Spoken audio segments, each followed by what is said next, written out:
This video is about my first experience.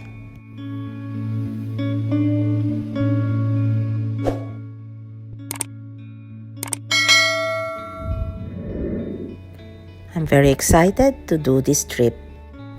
It was a long journey from Makati to Calauan, Laguna. And look at the view. And yes po, nag-house tripping po kami. At right timing din po at may pakain din. Ready na nga po kaming mag-join at naiengganyo na kami. It was a very hot day but it doesn't matter kasi ang ganda po ng paligid, di ba po? Ang ganda po ng nature dito. At saka yung possibility na nandito yung magiging bahay mo. And this is the main road. There are buses flying this road to and from Laguna to Manila.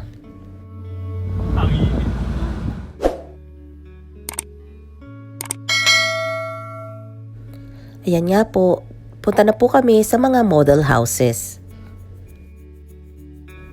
At nandito po yon sa Bae, Laguna. And this was the one that I chose, which is the loft house. And this one is a 2-bedroom house. Ipakita ko po muna sa inyo si Alora, which is the loft house. The size is just enough for us.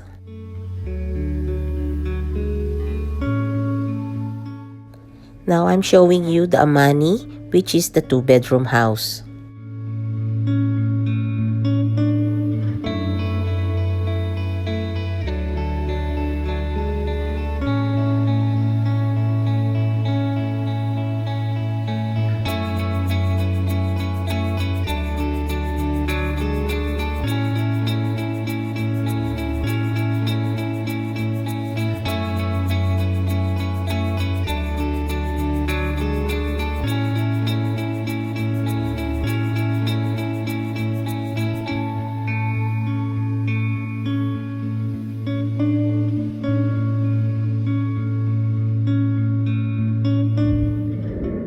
Now let's look into Alora. Ang cute po niya, di ba po? Maganda din po yung interiors ng pagkakadesign nila. Bago pa po kami umuwi dito sa Pilipinas, napag-usapan na po namin ito na ito nga po yung dapat naming bilhin. Ready na nga po ako kaso meron pa rin pong kulang. And that is I am not a dual citizen. Ang alam ko po kasi, balikbayan ay pwede pa rin bumili. Hindi naman po ako nagkulang ng pagsabi sa kanila. I've learned my lesson the hard way.